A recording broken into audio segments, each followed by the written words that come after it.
Eh, Selamat pagi semuanya. Assalamualaikum warahmatullahi wabarakatuh. Eh, Waalaikumsalam Pagi Pak JW, Lagi, matur nuwun pagi. sudah bersedia untuk memberikan ilmunya ini kepada kami semua. Pagi juga pada semua mahasiswa, salam sehat. Mudah-mudahan kita selalu diberi kesehatan hari ini dan besok. Pagi ini kita akan mendengarkan kuliah tamu dari Pak Yohanes Widodo tentang Asian Modernism. Nah, ini sangat menarik ya, karena sebagai apa namanya fenomena arsitektur modern, banyak hal yang perlu kita ketahui di jagat Asia ini. Dan Pak Yohanes Widodo tentu sangat apa namanya mafhum dengan hal itu. Monggo Pak JW untuk menyingkat waktu, silakan. terima kasih, terima kasih. Ini sambil ngopi, santai aja ya. Ya, Materinya Santai aja Pak, memang, kopinya jangan sampai dingin, nggak enak kalau kopi dingin. oh ya, oke, saya share screen aja. Jadi saya diminta untuk memberikan topik modernisme di Asia. Sorry ini anunya slide-nya masih bahasa Inggris, tapi nggak apa-apa lah. Saya sengaja pakai judul itu A-nya nggak boleh besar, M-nya nggak boleh besar, dan di belakang modernismenya itu pakai S. Gitu ya, kalau bahasa Inggris itu jamak. ya, Jadi kenapa A-nya kecil, M-nya kecil? Nanti saya jelaskan. Ini fenomena menarik. Tapi sebelum mulai sampai ke topik itu, saya kasih tahu dulu ini yang namanya kitab sucinya mahasiswa arsitektur di seluruh dunia. Itu bukunya Bannister Fletcher. Ini nggak tahu sekarang sudah dicetak ulang berapa ratus kali dan dianggap sebagai babon dari buku sejarah arsitektur. Nah, kalau kita lihat yang edisi terakhir kayaknya sudah agak beda, tapi dari awal-awal sampai edisi yang kesekian puluh, itu lihat ada gambar pohon itu. Dia gambar pohon. Pohonnya itu the tree of architecture. Di bawah itu ada dewa-dewi Yunani Romawi itu. Di situ ada tulisan macam-macam bidang keilmuan. Ada climate, religion, social, history, geologi gitu. Lalu ada cabang yang di tengah yang pohon pokok pohon tengahnya itu Greek, Roman, Romanesque. Nah, lalu ada cabangnya, ada Egyptian, Peruvian, Mexican, Abyssinian, segala macam. Atasnya ada Jerman, French, Italian, English, Spanish. Asia di mana? Nggak ada kan? Nah, lihat daftar isinya. Daftar isi dari buku itu, The Historical Style, Part 1. Nomor 1, Egyptian Architecture. West Asiatic Architecture, ya Asia Barat. Greek, Yunani. Romawi, Early Christian, Byzantine, Romanesque, Gothic, Renaissance. Lalu belakangnya Modern Architecture in England, Architecture of the British Dominion, tempat jajahan Inggris, Architecture of the United States of America. Jadi itu yang dianggap sebagai sejarah arsitektur itu ya hanya itu. Arsitektur yang menuju arsitektur modern itu ya akarnya ya dari Eropa gitu. Ini yang kita sebut sebagai Eurocentric. Senternya itu Eropa, Eropa itu segalanya. Jadi amat menurut kita kolonialis dan imperialis. Salah sudut pandangnya. Nah, di bawah itu ada non-historical style. Indian, Chinese, Japanese, Ancient American, Saracenic, termasuk Arabia, Syria, Egypt, termasuk Islam, itu ditaruh di situ. Indonesia apalagi nggak disebut di sana. Akan sialan ini gitu. Nah ini yang bikin kita mangkel. Kita itu siapa? Orang Asia. Nah, sialnya buku ini dipakai juga sebagai textbook di India, di textbook di Cina, textbook di Vietnam, bahkan di Indonesia pun kalau kita lihat kurikulum sejarah arsitektur Indonesia itu ya ini babonnya. Tetap aja kita harus belajar arsitektur Yunani, arsitektur Romawi. Satu nggak tahu di UNS diajarin nggak itu? Ya memang penting lah gitu tahu, tapi ya bukan hanya itu. Nah ini yang membuat mangkel tuh itu. Nah, terus kedua itu masalah ideologi. ideologinya itu beda. Yang sebelah kiri itu adalah ideologi Eropa itu. Yang mulainya dari Vitruvius, yang kemudian menulis buku Ten Book of Architecture, itu buku babon lagi, yang dianggap sebagai babonnya untuk memahami arsitektur. Yang mantranya itu firmitas, utilitas, venustas. Firmitas itu kekuatan, kekokohan, utilitas itu kegunaan atau fungsi, venustas itu keindahan. Ada segitiga itu, beauty, utility, soundness. Lalu kata arsitektur sendiri itu adalah architecton. Arkai itu yang paling hebat, paling tua, paling utama. Tekton itu tukang batu, tukang kayu, bangunan. Ada istilah tektonika, kan? Ya, jadi fokusnya itu adalah barang, benda. Nah, itu ada gambar Leonardo da Vinci itu yang gambar ya, dari istilahnya itu Vitruvius Man, ya. Jadi manusia itu di tengah, kemudian persegi itu adalah lingkungan binaan, termasuk arsitektur, dan lingkaran itu adalah alam semesta. Jadi memang alam itu disuperimpose dengan yang kotak, dan di tengah yang kotak itu manusia. Tapi manusianya itu tidak duduk, tidak tidur, tapi mekangkang berdiri. Karena apa? Yang dipentingkan adalah ergonominya, ukurannya, dalam rangka membuat kotak itu. Nah, itu pola pikir Eropa. Pola pikir yang kita bilang sebagai Eurocentrik tadi, yang akarnya dari Yunani, kemudian diteruskan oleh Romawi dan seterusnya, dan itu kemudian diteruskan oleh Bannister Fletcher tadi untuk jadi buku itu, jadi babon, lalu kita karena bekas yang mendirikan sekolah arsitektur di Asia itu, katakanlah di Indochina, di Kamboja, di Vietnam itu Prancis. Ya buntutnya ya itu nyambung lagi ke Eropa. Karena kita Belanda dulu yang bikin sekolah arsitektur pertama di THS, ITB itu, yang sekarang jadi ITB, itu ya Belanda lagi, ya Eurocentrik lagi. Jadi sampai sekarang pun kita tetap pakai itu, misalnya buku Neuvert Architect Data masih dipakai di studio untuk pedoman itu Jerman. Buntutnya mana? Itu Bauhaus. Bauhaus buntutnya mana? Ya kalau ditarik-tarik ya kembali lagi ke sini. Tekton. Nah yang kanan itu beda, itu kita. Yang akarnya dari India. Nggak ada kata arsitekton. Benda, barang, buat kebudayaan kita itu bukan barangnya yang penting. Candi Borobudur itu bukan objeknya yang penting, tapi ajaran Budanya yang penting. Kita jalan, naik, muter, melawan arah jarum jam, naik ke atas, dari persegi jadi bundar, jadi atas, lihat relief kehidupan transformasi Sang Buddha Gautama dari pangeran kemudian menjadi Buddha karena enlightenment, karena pencerahan, sampai akhirnya stupa di atas itu tidak ada lubang-lubangnya. Itu adalah simbolisme yang membuat Candi Borobudur itu sebagai teks, bukan sebagai objek arkeologi, tapi sebagai teks keagamaan. Nah, dalam bahasa Sanskerta, yang arsitektur yang kita kenal sebagai arsitektur itu namanya Vastu Sastra. Sastra, kita tahu arti sastra kan? Sastra itu ya sastra, tulisan, cerita, narasi, itu sastra. Vastu itu adalah the art, seni yang memberi bentuk atau proses membuat bentuk. Jadi prosesnya yang penting, bukan barangnya. Dan kalau ada 3 elemen, ada juga elemennya, yaitu elemen body, fisik, mind, itu adalah fungsi atau pemikiran yang membuat konsep, dan soul. Soul itu adalah tata nilai, kepercayaan.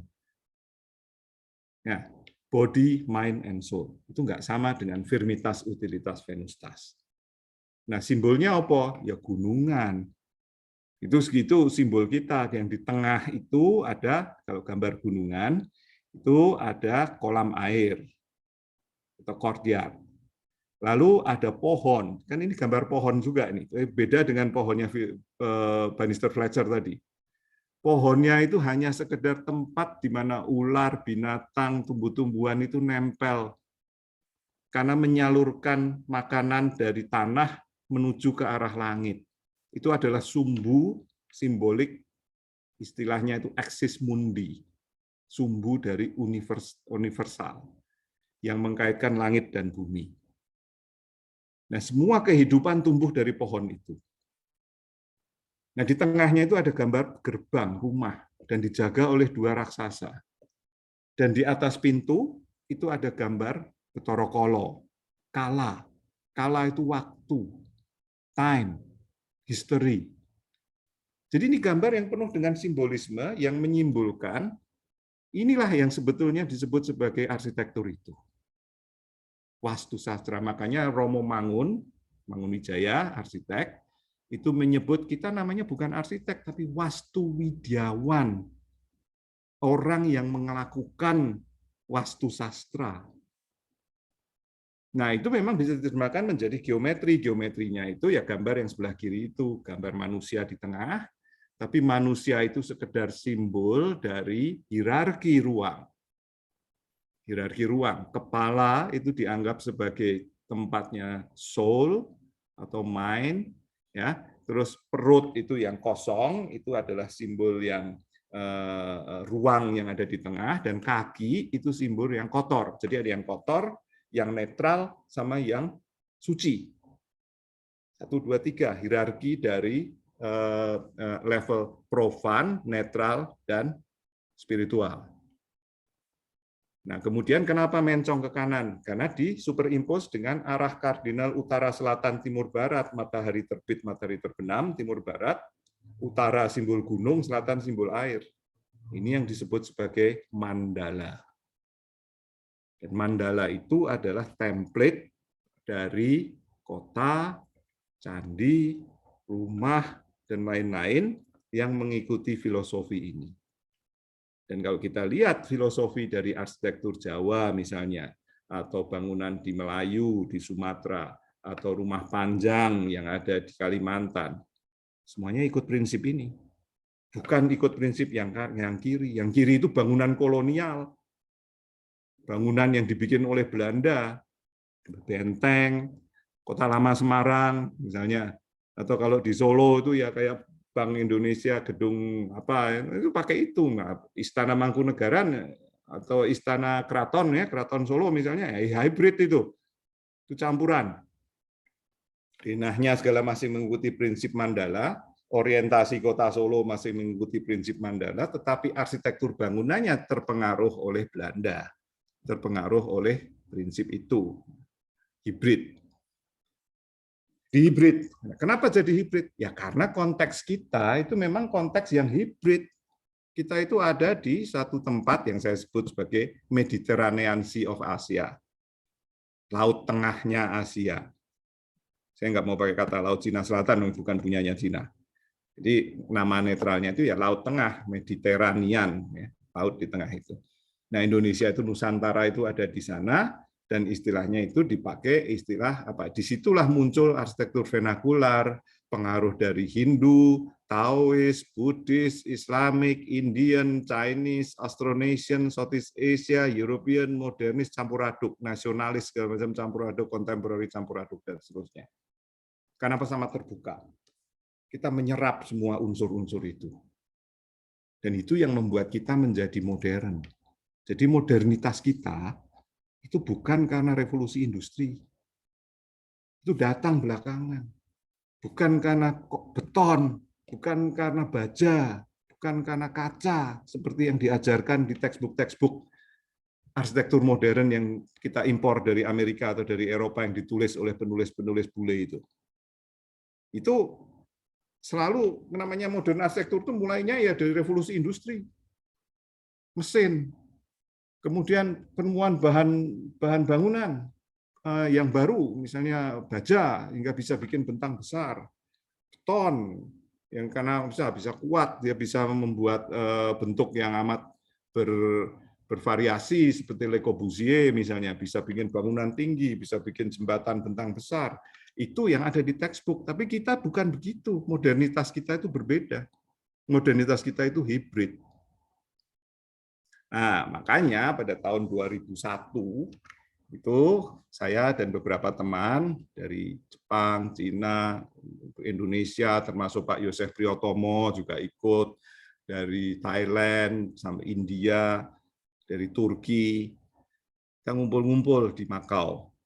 Nah, Makau itu kan posisinya ada di situ. Nah, Makau waktu itu ngundang kami untuk sekalian mendukung upaya mereka untuk masuk ke UNESCO World Heritage sekitar tahun 2001 itu. Tapi kita punya kepentingan sendiri, jadi kita bikin meeting yang deklarasi, membuat deklarasi ini. Deklarasi Makau yang menjadi titik tolak dari konsep tentang arsitektur Asia ini. Kita bilang, today in Macau, at the heart of Mediterranean of Asia, we affirm Asia as a dynamic source of our identities. Ya, identities, semuanya jamak. And recognize the numerous experiences that we share with the rest of the world. Kita bilang industrialization, urbanization, westernization, colonization, decolonization, nation building, semuanya itu yang menyebabkan munculnya yang namanya arsitektur modern Asia. Jadi Asian modernism itu terdiri dari campur aduk dari semua proses. Bukan sesuatu yang linier dari klasik, kemudian jadi neoklasik, kemudian jadi early modern, late modern. Bukan gitu, bukan linier, tapi tumpang tindih. Itu bisa terjadi pada saat yang sama. Nah, kita juga bilang bahwa modern Asia itu tidak terjadi dalam kekosongan. Artinya sebelum orang Eropa itu datang, kita tuh sudah punya kebudayaan, kita sudah punya arsitektur. Dan itu berkembang terus melalui interaksi dengan dunia barat tadi. Waktu mereka datang ke Asia itu numpuk, kita serap itu unsur-unsur dari Eropa tadi. Dan ini yang menyebabkan keunikan kita itu menjadi muncul. Jadi sejarah bagaimana kita berurusan dengan barat, dengan sesama tetangga kita sendiri, dan dengan diri kita sendiri, itu dicerminkan dalam bentuk arsitektur yang amat hybrid, yang amat beragam. Jadi sejarah arsitektur modern di Asia adalah sejarah bagaimana orang Asia menjadi modern. Nah, ini adalah paradigm shift, cara berpikir yang berubah dari objek ya menjadi proses. Karena jelas ini konsepnya tadi, ingat konsep mandala tadi, konsep vastu tadi yang kita pegang. Nah, itu yang membuat kita berani bilang pada orang-orang Eropa, kami punya cara berpikir yang berbeda dan modernitas kita itu berbeda. Ya, saya kasih contoh bagaimana bentuknya modernitas Asia yang hybrid itu. Ini rumah Kapitan Cina di Palembang, di Ulu. Lihat denahnya, denahnya itu courtyard, mengikuti pola gambar mandala kan. Ada courtyard di tengah, ada rumah belakang itu tinggi, rumah depan itu pendek, altar nenek moyang ada di bagian kepala, itu simbol utara, selatan, timur, barat, pokoknya mengikuti prinsip mandala. Tapi kalau kita lihat manifestasinya, itu kayak rumah panggung Palembang. Dasarnya dari vernakular arsitektur di situ. Lihat fasadnya, bagian bawah, itu model pakai bata Belanda itu. Jadi ada arsitektur Eropanya, dicampur denah arsitektur Cina, ditambah pola India mandala tadi, atapnya adalah atap vernakular untuk daerah tropis, gentengnya itu genteng Belanda, Vlaams ya, yang lengkung itu sama seperti genteng-genteng Belanda. Campur aduk. Nah, pemiliknya yang punya itu, kapitannya itu ya pakai bajunya 3 macam, orangnya sama. Yang atas pakai seragam Belanda, karena dia ditunjuk sebagai officer oleh Belanda, sebagai kapten. Yang tengah itu sebagai officer dari Cina, karena dia mewakili kepentingan Qing Dynasty di Cina. Yang ketiga itu adalah aslinya dia. Orang Palembang, imigran dari Cina Selatan, bajunya seperti itu. Yang di sebelahnya dia, itu istrinya ya pakai ya orang lokal di situ sambil mengunyah mulutnya mengunyah sirih, itu kebiasaan India, desinfektan. Terus dia pakai sarung batik sebagai baju model India. hibriditas inilah yang kita sebut sebagai kita sebagai orang Asia. Kita menyerap semuanya. Contoh lain, Masjid Gede Yogyakarta misalnya. Ya.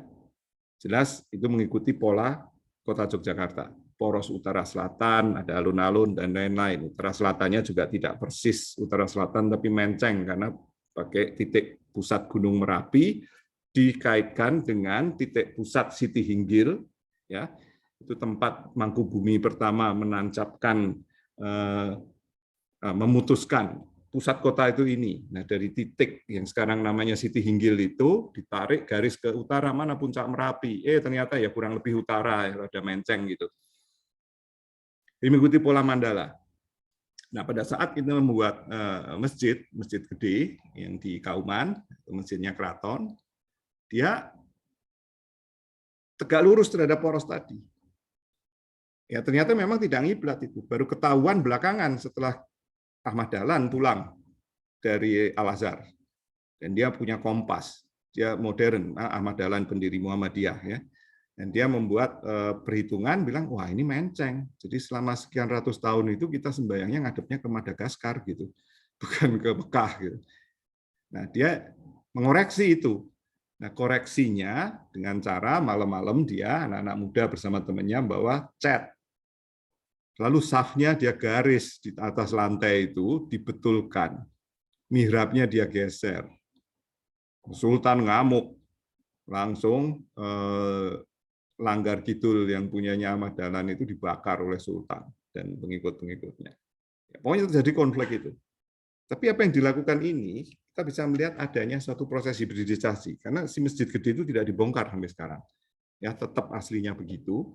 Kita lihat arahnya mengikuti pola mandala, ada gerbang, ada pendapa, ada yang di tengah, itu sama seperti pola candi Hindu. Gapura itu Gopuram, mandapa itu pendopo, bangunan utamanya di tengah, tapi fungsinya masjid, bukan Hindu temple. Nah, kemudian dia mengikuti pola mandala utara selatan timur barat awalnya. Tapi kemudian modernitas masuk lewat Kiai Ahmad Dahlan, digaris, dikoreksi, mihrabnya digeser. Sampai sekarang yang kita lihat sampai ke bagian luar itu garis-garis itu masih ada itu, saf-saf itu, superimpose gitu. Nah, masjidnya sendiri kalau lihat materinya, atapnya sebagian diganti seng, tetap pakai pola 3, pakai meru 3 level, pakai pola-pola tradisional Jawa, tapi digabung dengan Hindu, tapi kemudian digabung dengan modernitas, digabung lagi dengan Islam. Maklenpon, contoh lain. Gedung ITB misalnya, yang sebelah kiri itu. Waktu dia mendesain, bentuknya seolah-olah memang kayak vernacular architecture, tetapi strukturnya itu struktur parabolik, yang dibuat dari kayu lapis, kemudian dijepit dengan baja, lalu dilengkung seperti busur. Ini prinsip baru, yang dia namakan sebagai inverted Gothic principle. Kalau Gothic, dalam arsitektur Gotik, itu seluruh berat atap dan badan itu ditahan oleh flying buttress itu kemudian ke tanah gitu. Jadi kayak benteng gitu. Berat ke atas terus makin ke bawah makin besar. Tapi Maklenpon enggak. Di balik prinsip itu bukan menggunakan materi yang berat seperti bata atau beton, tapi bentang besar dan seluruh beban itu pakai seperti busur anak panah, kayak busur. Jadi kayak bambu. Dia ilhamnya itu dari bambu yang dia pelajari dari arsitektur vernakular Indonesia. Prinsipnya bukan tekan, tapi tarik. Jadi dipanteng. Nah, karena dipanteng, maka dia bisa menahan beban yang amat kuat dari atas, kemudian disalurkan ke tanah dengan struktur yang amat ringan. Dan itu diulang lagi di Gereja Posarang yang di Kediri. Atapnya itu jelas, pakai segitiga, kemudian pakai kabel baja. Ganti materinya, bukan pakai kayu. Dia bisa goyang karena banyak gempa kan di sini. Nah, karena goyangan itu maka goyangan gempa bisa diserap. Jadi dia berutuh walaupun ada gempa bumi. Kita lihat side plan-nya Gereja Posarang, jelas itu gerejanya sendiri mengikuti pola mandala kan. Timur barat, utara selatan, ada pendopo, ada gerbang, gapura, ada ruang tengah kosong, ada pendopo, ada ruang utamanya di sebelah kiri. Tapi juga ada bagian itu teras-teras Candi Borobudur yang ke bawah itu dipakai untuk kuburan. Kalau kita lihat altarnya yang ada di luar di kuburan itu bentuknya stupa Borobudur. Sebelah bawah tuh lihat tuh di Kediri itu ada amphitheater, model amphitheater Yunani. Campur aduk. Ini adalah modernitas kita. Nih, kalau lihat Maklen Pond yang atapnya, reng dan usuknya itu bukan pakai kayu lagi supaya bisa melengkung itu. Dia pakai baja, kabel baja, kemudian pakai ring. Kemudian gentengnya juga tidak seperti genteng cangkolan gitu, tapi dilubangi dan diikat pakai kawat baja ke genteng itu. Jadi benar-benar bisa goyang dan fleksibel. Lalu dia mulai menulis ini paten, kalkulasi, gambar gaya-gayanya, dinamika gaya ini. Dan dia patenkan. Ya, dia kan dulu menjadi ketua jurusan arsitektur di ITB, ya THS. Kemudian dia pulang ke Delft. Dan waktu di Delft pensiun, dia menerbitkan catatan-catatan ini. Nah, prinsip ini kemudian ditiru oleh arsitek dari ITS, Pak Rusli, yang mendesain gedung Widya Mandala University, ya Universitas Widya Mandala di Surabaya. Prinsipnya sama, atapnya seperti kayak tadi, tapi dia pakai baja. Nah, baja walaupun bentuknya ada ide dari Maklen Pond, tetapi dia tidak menggunakan sistem tensile yang bergoyang-goyang, tapi dia pakai baja. Karena ini memang sudah modern dan bajanya itu tidak dicat, karena ngirit karena nggak ada biaya. Nah, bagaimana kalau nggak dicat kan berkarat? Nah, kebetulan di Surabaya itu ada PT PAL kan yang membuat kapal. Terkenal itu industri laut dan orang-orang perkapalan itu tahu, para engineer itu, insinyur perkapalan itu, bahwa dengan arus searah, arus DC kalau dikasih listrik, oksidasi itu bisa ditahan. Jadi tidak akan terjadi karat. Jadi dia menggunakan arus DC yang tidak nyetrum, ya kalau AC nyetrum, kalau DC nggak nyetrum, itu dipakai untuk dialirkan di struktur baja itu. Jadi walaupun diekspos dia tidak berkarat. Nah, ini kan ide modern. Kemudian dinding batanya dia bikin pakai bata seperti di Posaran, seperti di Mojopahit, karena ini Jawa Timur.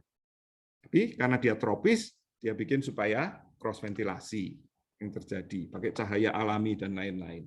Jadi idiom-idiom arsitektur modern itu bisa dengan mudah digabungkan menjadi bentukan-bentukan yang amat lokal, amat kontekstual terhadap iklim, dan tidak kaku mengikuti prinsip-prinsip seperti Vitruvius, Venustas, apa segala macam, golden section, prinsip-prinsip simetri, enggak pernah kita ikuti itu.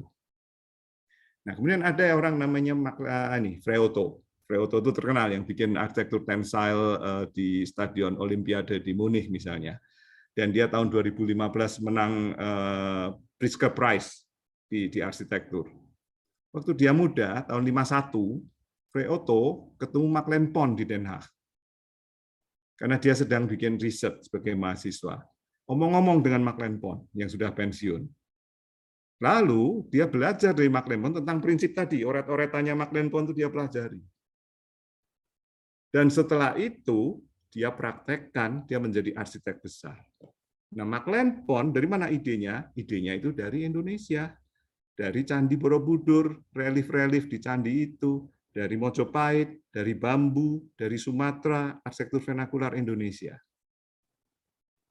Jadi pelajaran apa yang kita bisa tarik sini? Modernitas yang kita kembangkan di Asia, yang hibrid itu memberikan ilham kepada Barat.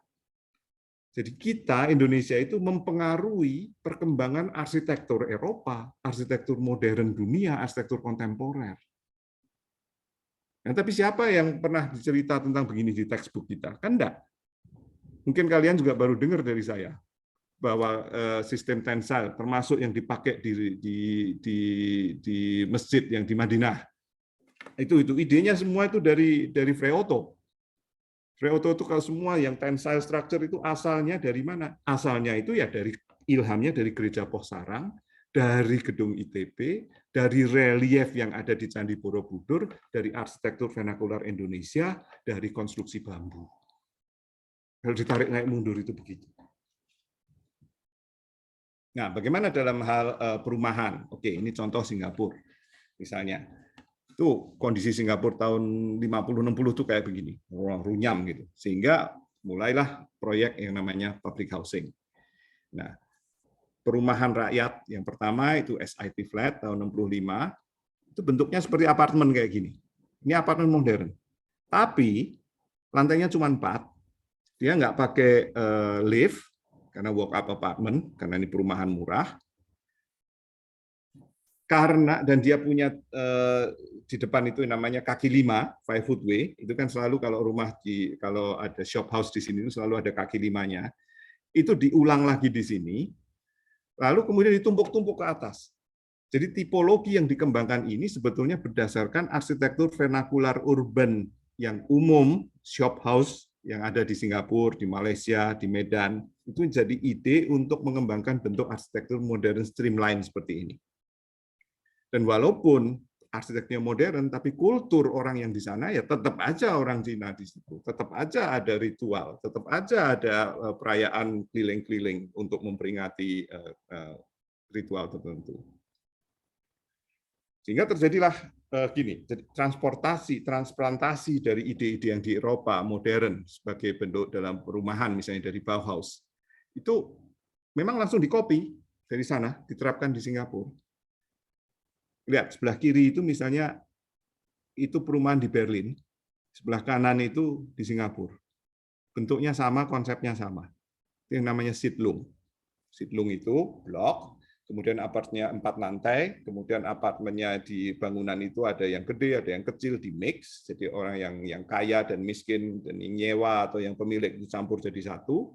Courtyard yang di tengah itu dipakai untuk fungsi bersama, ada kindergarten, ada kolam renang, ada TK, restoran, tempat parkir, itu ditaruh di tengah, lalu kemudian ditaruh di tengah-tengah garden, jadi semacam prinsip garden city gitu. Karena dipakai untuk golongan pekerja, untuk golongan menengah ke bawah, tapi diberikan kesan mereka hidup sebagai masyarakat yang punya dignity, yang punya harga diri. Gitu. Ini yang namanya social housing itu. Jadi konsepnya sama, bentuknya kurang lebih sama, tetapi yang penting adalah bahwa kulturnya itu yang modern.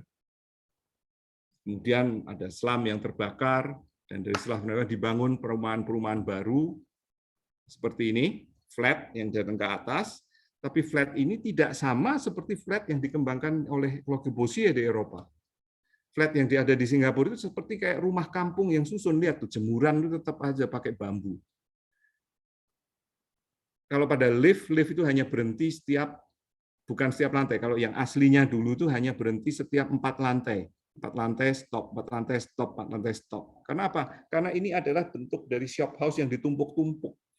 Budaya hidup, budaya bermukim yang sudah berakar, berurat pada orang-orang di sini, yang diteruskan melalui desain modern ini. Sampai juga penerapan di perumahan yang sekarang, ya blok-blok seperti kalau kita lihat gambar-gambar rencana kota menurut Le Corbusier, arsitektur modern perkotaan, membagi kota itu menjadi 4 fungsi. Wisma ya untuk tinggal, marga itu jalan, karya kerja, suka itu rekreasi, wisma karya marga suka itu kan yang dipakai oleh PU juga untuk membuat Perumnas di Indonesia, untuk membuat layout dari kota-kota modern. Itu dipinjam dari Le Corbusier, kemudian diterapkan menjadi pola public housing, perumahan massal, high rise, sehingga banyak orang bisa tinggal di situ, tapi juga bisa menikmati fasilitas dan ruang-ruang terbuka seperti kehidupan modern di Eropa. Nah, di Singapura itu ada yang namanya bangunan People's Park Complex. Ini oleh seorang arsitek lokal yang bikin. Nah, ini merupakan bangunan yang gabungan dari 3 konsep modern besar. Konsepnya Corbusier, unité de habitation, a house is a machine for living in, contemporary living, working, playing, moving. Unité de habitation, seperti sketsa yang pertama di atas itu. Kalau Anda belajar arsitekturnya Le Corbusier kan ngerti lah soal ini. Yang kedua adalah brutalism.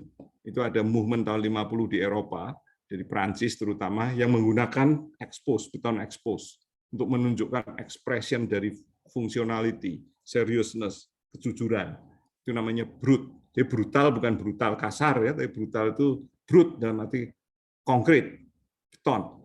Yang ketiga itu adalah metabolisme Jepang setelah Perang Dunia Kedua yang dipelopori oleh Kikutake, Kurokawa, Maki. Setelah Jepang dibom atom, mereka bangkit kembali dengan membuat bentuk-bentuk baru yang sifatnya organik, self-rejuvenation, self-replacement, yang berdasarkan resiliensi dari arsitektur vernakular Jepang, dan itu oleh arsitek ini diterjemahkan menjadi movement yang namanya metabolism. Nah, konsep Corbusier, modernism, brutalism, dan metabolisme ini dicampur jadi satu, sehingga muncullah bangunan yang namanya People's Park Complex yang sebelah kanan itu, kanan bawah. Ini yang modernismenya Corbusier. Jadi bangunan itu diangkat ke atas, bebas dari tanah, dia sosialis, jadi tanah tidak dimiliki oleh pribadi, tapi dimiliki oleh bersama. Lalu apartemen yang di atas itu, walaupun dia kaya atau miskin, dia punya view yang sama mahalnya, sama cantiknya, sama segarnya, kayak udara dan lain-lain, cross ventilasi seperti yang lain. Ya, jadi ini ekualisasi dari masyarakat. Lalu lantai yang paling atas dipakai untuk kindergarten. Ini bentuk apartemennya Corbusier, interlocking, residential, open volume, dan lain, amat rasional. Jadi nggak ada unsur budaya di situ. Budaya itu nggak penting, ini fungsional banget, seperti cara pemikiran modernis. Amat fungsional, rumahnya sehat, ada kesetaraan sosial, semua menikmati fasilitas yang sama, ruangnya fleksibel, cross ventilasinya bagus, balkonnya gede, yang sebetulnya kalau kita ingat masa pandemi sekarang, konsep Corbusier ini masih bisa diterapkan, bahkan ini yang akan menjadi tren ke masa depan, bahwa perumahan kita di masa modern ini akan memanfaatkan alami cahaya yang lebih banyak, akan membiarkan cross ventilasi terjadi, fleksibilitas ruang untuk work from home, untuk school from home bisa diatur sedemikian rupa, cocok dengan kondisi new normal yang akan muncul ke depan. Nah, ini adalah istilahnya kalau dalam arsitektur modern itu timelessness. Tidak terikat oleh waktu, tidak terikat oleh kultur, tapi fleksibilitas ini yang penting. Nah, modernitas ini bisa kita pakai sampai sekarang. Bahkan ide dari tahun 2030 untuk contactless delivery, ya kita pakai GoFood, kita nggak mau ketemu dengan orangnya, tapi ditinggal di depan pintu. Dari zaman itu soalnya Corbusier sudah didesain itu, yang kotak hijau di sana dekat pintu itu untuk naruh es, susu, koran oleh orang yang nganter. Kemudian orang yang di dalam rumah tidak perlu buka pintu, tinggal diputer itu dibuka dari dalam bagian dalam, lalu langsung bisa dipakai di dapur, diambil langsung dari sana tanpa harus ada kontak. Ini juga bisa diterapkan di kondisi sekarang. Nah, beberapa prinsip tadi diterapkan di bangunan People's Park Complex yang di Singapura. Ingat, kalau namanya shop house, kalau tradisional, shop di bawah, house di bawah, di atas. Ini 4 lantai yang di bawah itu shop semuanya, komersial. Perumahan yang tinggi di atas itu adalah house. Ya, jadi masih shop, house, masih sama secara konsep.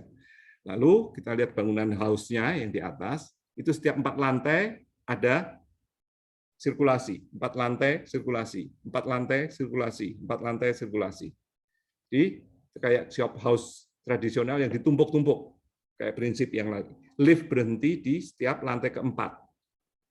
Dari situ naik tangga, kalau mau naik lagi stop naik tangga. Jadi yang lorong yang di atas itu seperti jalan, road on the sky. Seperti yang dibikin oleh Corbusier tadi, jalan, ya lebar. Kemudian setiap 4 lantai. Nah, 4 lantai itu tidak ada di Corbusier, itu hanya ada di Singapura. Ya, jadi tingginya. Jadi memang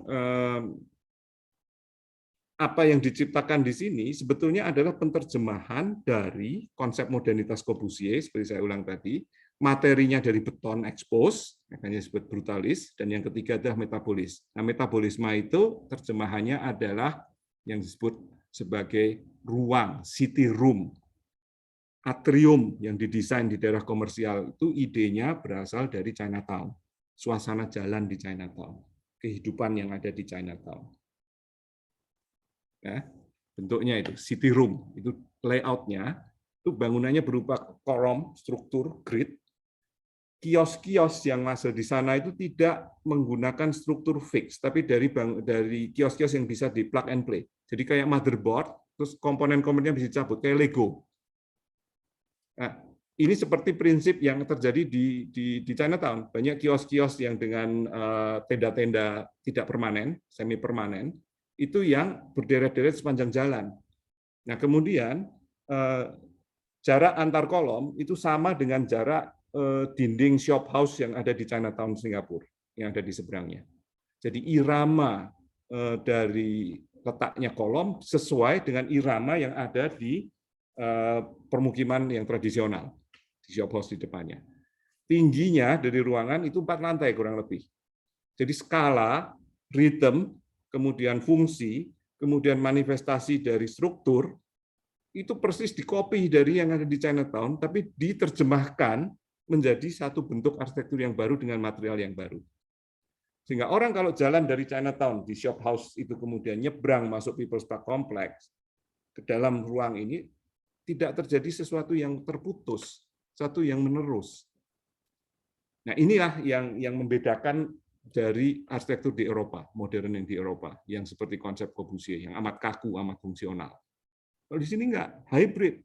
Dan hibriditas itu menciptakan satu karakter dan identitas tersendiri yang menjadi milik kita. Ya, jadi yang keramaian yang sebelah kiri itu diterjemahkan dibawa masuk ke dalam gedung yang modern. Dalam gedung ini terjadilah suasana interaksi persepsi yang persis sama.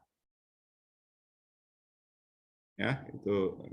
Nah, sekarang oke, itu beberapa contoh. Ini secara teorinya sekarang. Jadi ini yang dibentuk pada tahun 2001, MEAN, Modern Asian Architecture Network, yang bentuk organisasinya seperti meja food court, bulat, setiap orang boleh datang, orang boleh berdiri. Networknya tidak berupa amat struktur, enggak, amat bebas. Tujuannya adalah melakukan dokumentasi, evaluasi, konservasi, rehabilitasi, empowerment. Jadi satu network di Asia untuk menyadarkan bahwa kita itu setara loh dengan Eropa. Bahwa textbook itu kita harus bikin sendiri loh. Jangan lagi tergantung dengan textbook yang lama. Udah mulai melakukan konferensi di mana-mana. Membuat banyak tuh hampir setiap tahun, 2001, 2002, 2003 di Surabaya, 2004 di Shanghai, 2005 di Istanbul, Tokyo 2006, Delhi 2009, Singapura 2010 pakai Y itu youth. Jadi yang menjalan itu anak muda yang melakukan konferensi itu. Bhopal 2011 youth, Seoul 2011 itu tentang industrial heritage. Produknya macam-macam. Di Medan yang kuning sudut atas rumah panggung perahu di kota itu e-publication free bisa di-download untuk menunjukkan cara signifikansi dari rumah panggung di kota Medan atau rumah panggung Melayu, cara restorasinya, teknik detailnya, semuanya itu diberikan kepada Badan Warisan Sumatera untuk dibagikan secara gratis. Lalu itu hasil workshop di Shanghai, di Melaka, Rumah Silaban, buku itu. Kemudian yang di bawah itu pemetaan comprehensive mapping yang di Jakarta. Kita lakukan di Padang, di Bogor, di banyak-banyak kota. Kita lakukan semuanya itu bersama para mahasiswa. Itu caranya bagaimana membuat ini menjadi suatu gerakan. Lalu mulai muncul buku teori di sini. Jadi terjemahan dari karya dari orang India, Jepang, Cina tentang arsitektur pemikiran modern diterjemahkan ke bahasa Inggris. Lalu dipublikasikan dalam bentuk seperti monograf. Deklarasi, ada MAN, deklarasi 2001, Istanbul 2005, Seoul tentang industrialisasi 2011. Ya, nanti bisa di-download dan dilihat sendiri. Kemudian juga saya menulis juga di Journal of Architecture Education di Amerika untuk menyebarkan cerita itu. Jadi kita nggak bisa diam. Harus bisa menulis, harus melakukan aktivisme, diterapkan dalam pendidikan, dalam kurikulum, disadarkan bahwa kita itu punya sesuatu yang hebat, sesuatu yang sama. Lihat contoh-contoh yang itu, ganti kurikulumnya.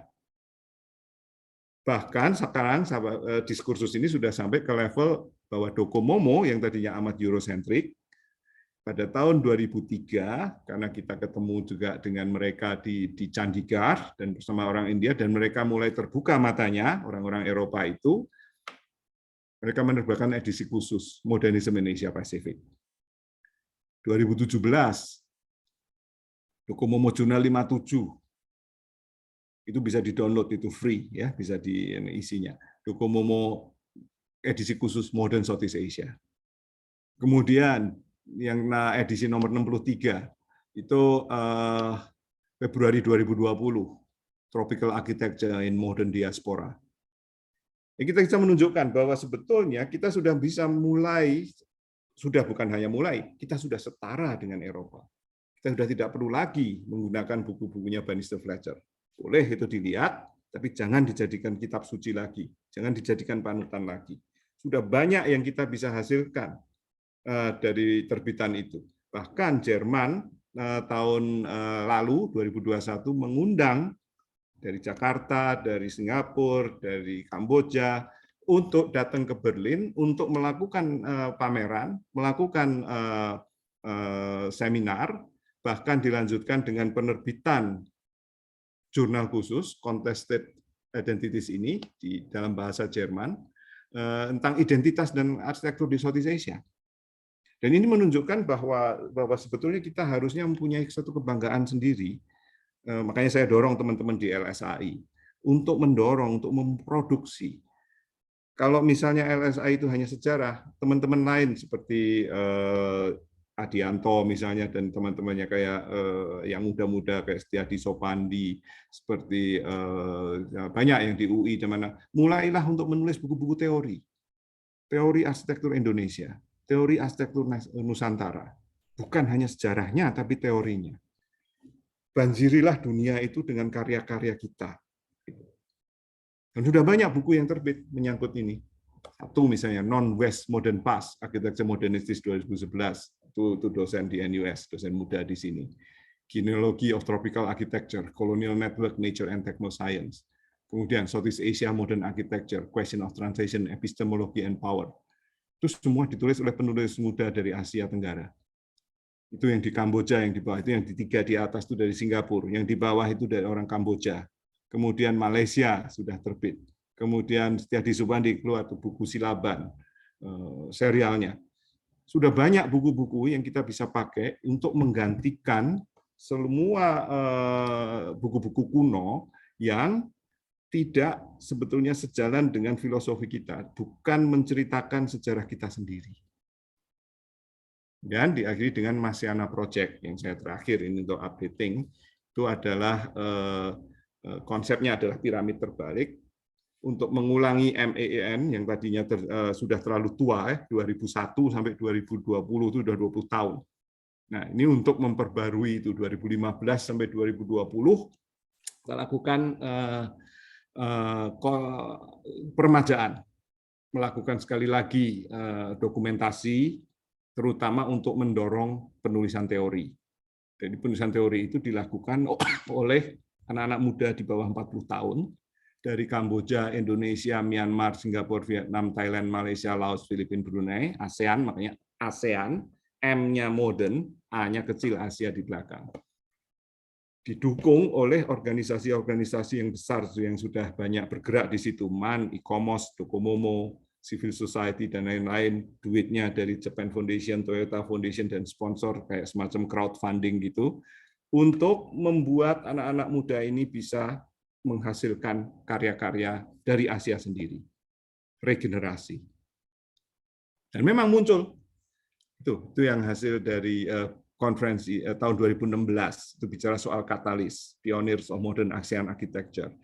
2017 tentang Social Agenda, Modern Living in Southeast Asia, itu kongresnya ada di Jakarta. 2018 bicara soal materiality, teknologi, modern movement, environment tahun 2019. 2019-20 economic viability. Jadi seluruh aspek dari kehidupan modern kita itu kita lihat dari kacamata Asia, Asia Tenggara bahkan ASEAN, kemudian dipublish. Itu semuanya bisa di-download dari link yang ada di bawah, free semuanya. Ini kan tidak ada sistem copyright dan lain-lain. Silahkan kutip, silahkan apa. Dan satu buku yang akan di-launch segera, ini dikompilasi dari seluruh hasil itu, Appraising Asian Modern Asiana Architecture 2015-2020, itu sebentar lagi akan terbit. Ya, mungkin PDF-nya juga bisa di-download secara gratis. Terakhir, saya ingin cerita juga tentang Romo Mangun. Ini suatu contoh bagaimana arsitektur modern Indonesia itu bentuknya seperti apa. Saya ulang sekali lagi. Ini Kampung Kalicode. Dia sekolah di Romo Mangun itu dari Jerman, lulusan Aachen. Dia menerbitkan buku tentang fisika, prinsip fisika bangunan, tapi juga buku-buku sastra dan juga buku wastu citra. Saya pikir buku itu penting sebagai referensi utama untuk pelajaran arsitektur modern. Dan bukan hanya arsitektur modern Eropa, tapi terutama arsitektur modern dari kacamata Asia, dari kacamata kita sendiri. Dan dia selalu mengungkapkan, the questions that trouble me most, ya, yang sangat mengganggu perasaan dia. Bagaimana orang Indonesia bisa menumbuhkan arsitektur Indonesia kontemporer yang didasari oleh kebenaran, keindahan, dan relevan dengan sejarah dan kondisi yang sekarang. Bukan lagi prinsip firmitas, utilitas, venustas. Bukan lagi prinsip-prinsip Vitruvian lagi. Tapi ini adalah prinsip dari wastu. Proses bahwa arsitektur itu adalah sesuatu yang harus memanusiakan lagi. Manusia yang menderita, manusia yang bukan dianggap manusia. Yang dasarnya adalah kebenaran. Kebenaran dari material, kebenaran dari iklim, kebenaran sosial, kebenaran ekonomi. Nah, itu semua dicerminkan karena salah contoh yang terbaik adalah proyek dari Kalicode ini. Bagaimana keindahan yang muncul di sana itu membuat slum itu menjadi sesuatu yang bukan slum lagi. Secara ekonomi dia naik, secara pendidikan dia naik, bukan lagi menjadi gali, jadi pencoleng, jadi pencopet, atau tukang sapu, atau tukang jadi apa, tapi mereka menjadi produktif. Mereka menjadi bisa sekolah, bisa meningkatkan penghasilan, bisa memperbaiki lingkungannya. Ini yang disebut truth tadi, menurut Romo Mangun. Social economic truth, political ideological truth, cultural, environmental, and physical. Beauty itu apa? Beauty itu adalah vocations.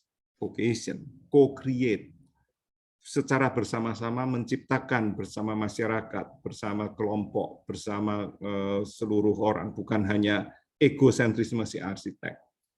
Dan dia katakan bahwa namanya arsitektur itu adalah vastu. Vastu itu adalah form giving in its totality, membuat bentuk, menciptakan bentuk secara totalitas. Nah, terus yang di bawah itu statement dia, we had to re-evaluate our concept and practices of architecturing. Ya, arsitektur bukan sebagai kata benda, tapi sebagai kata kerja. We had to abandon the role of being a mere epigons of the architectural world of thinking and designing that we based on foreign principle of ways of life. Jadi kita harus meninggalkan pola pikir, mindset dari sesuatu yang asing, tapi berangkat dari jati diri, identitas kita sendiri. Tumbuhkan itu. Lalu muncullah arsitektur dia sampai ke situ. Jadi, apa yang terjadi di Kampung Kalicode? Proses transformasi kehidupan. Dari slum dan tempat tumpukan sampah, tempat pembuangan sampah di pinggir kali menjadi cantik, bersih, dan layak untuk kehidupan. Dari 40 keluarga berkembang menjadi 60 keluarga. Artinya memang tumbuh masyarakatnya. Dari tidak ada orang yang menerima pendidikan menjadi paling tidak junior college. Ini data mungkin sudah 10-20 tahun yang lalu. Sekarang mungkin beberapa sudah jadi lulus universitas, barangkali sudah ada yang jadi master atau PhD dari Kampung Kalicode. Dari struktur yang semi non permanen menjadi permanen. Dulu pemerintah malah menggusur-gusur, tidak mau menyentuh itu. Sekarang pemerintah dengan senang hati masuk ke sana. Tadinya tergantung sekali oleh pemimpin karismatik seperti Romo Mangun sendiri yang harus tinggal di situ, volunteer yang di sana. Sekarang masyarakat di Kalicode itu bisa membangkitkan dirinya sendiri, self-help. Tadinya informal sektor, sekarang masih tetap informal sektor, tetapi self-sustaining dan surviving. Nah, ini adalah proses yang disebut sebagai proses transformasi tadi. Kalau kita membuat arsitektur, itu bukan satu arsitektur yang hanya bangunannya tok, tapi suatu arsitektur yang bisa memanusiakan. Seperti ini contohnya, ini skala kampung. Tapi ini bisa juga pada skala gedung, kampus misalnya. Bagaimana membuat kampus UNS itu menjadi kampus Indonesiawi. Menjadi suatu kampus yang ini. Bagaimana membuat suatu gedung arsitektur yang Anda pakai sekarang. Satu gedung yang bukan karena masalah estetik, masalah fungsional aja, tapi gedung yang bisa membuat kehidupan menjadi lebih baik. Terutama di masa post-pandemi. Yang sehat, yang hemat energi. Yang kalau bisa energinya diproduksi sendiri. Net zero energy building misalnya, green building. Semuanya menuju ke situ. Yang ruang-ruangnya membuat orang itu nyaman. Bukan hanya nyaman, tapi mau berinteraksi. Mau berubah menjadi mahasiswa yang baik. Tidak nyontek. Tidak jahat, tapi sesuatu yang ruangan yang membuat manusia berperilaku menjadi lebih baik. Itu adalah tantangan untuk menciptakan arsitektur modern Asia yang benar-benar punya jati diri Asia. Rumahnya Moormangun itu dibangun dengan bahan-bahan sisa. Karena jadi arsitek, ada bahan sisa yang tidak terpakai dari proyeknya, macam-macam, ada gereja, ada kantor, ada segala macam, dia bawa pulang ke rumah. Lalu di Kuwera, yang di Jogja itu, di kampung itu, dia bikin itu menjadi satu arsitektur yang amat cantik, amat indah dari barang-barang bekas. Ya, pecahan kaca, sisa bata, cuilan-cuilan kayu, termasuk itu ruang meditasi dia sendiri, ruang kerja dia. Semuanya dipakai dari bahan-bahan yang amat murah dan amat alami. Karena dia tidak ingin merusak bumi, tapi ingin mendorong tadi diskursus tentang sustainable architecture dengan caranya itu.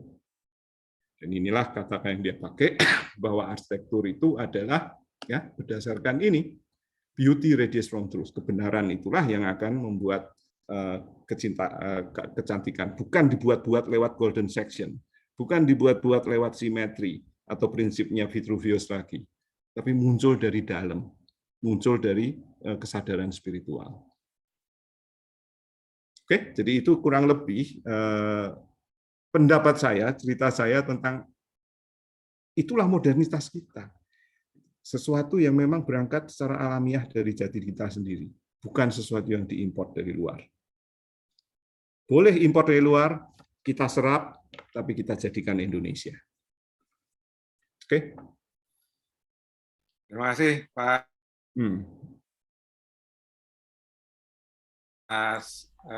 Paparan menggugah ya.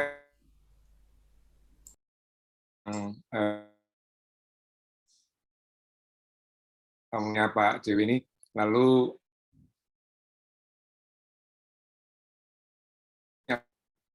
luar biasa yang selama ini barangkali tidak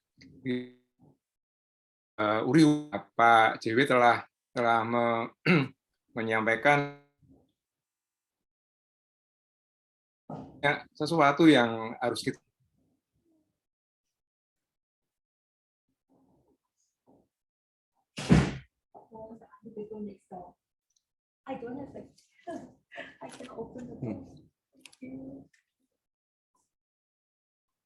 Suaranya hilang ya? Putus-putus ya. Iya. Baik, pada semua mahasiswa silakan untuk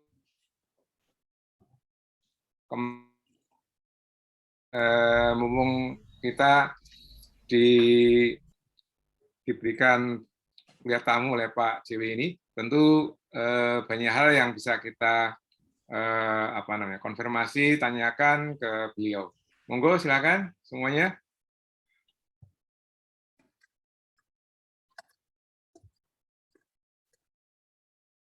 Silakan. Ayo adik-adik, silakan. Ya. Apa harus ditunjuk kelas ABCD? Pak Dewi menunggu yang ya, bertanya ini ya. Saya masih ingat dulu kegiatan Putus-putus ya. Sekarang Pak, tidak suaranya lagi. putus-putus, Pak. Putus-putus Pak. Oh iya, ya. Mungkin videonya off aja supaya bandwidth-nya naik. Saya matikan video. Itu sudah mati. Ya. Ya. Oke. Tentang MAN ya, Pak JW. Ya. Pertama, mungkin juga yang Masih putus-putus juga. MAN, singkatan MAN itu M-nya memang kecil ya, Pak JW ya? Ya, karena sengaja supaya tidak seperti M besar. M besar itu ikonik modernism. Itu kalau M besar itu referensi kita itu yang Eropa, yang Eurosentrik itu. Jadi kita sengaja hanya pakai A kecil. Jadi apapun termasuk shop house, termasuk tadi rumah Kapitan di Palembang, termasuk rumahnya Romo Mangun, Kalicode itu modern buat kita. Nah, lalu A-nya juga dikecilin. A-nya itu sebetulnya tadinya maunya ya, kecil gitu ya. Tapi kalau secara ideologi memang buat kita arsitektur itu semuanya gitu, inklusif. Sama tadi. Jadi bukan hanya arsitektur dalam A besar, tapi semuanya adalah arsitektur yang punya makna gitu. ya, ketika kemudian sekarang jadi M ASEAN ya, ASEAN. Maseana.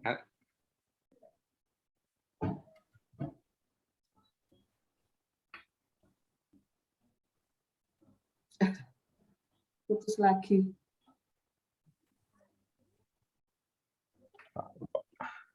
Pindah lokasi, Pak Upo. Geser.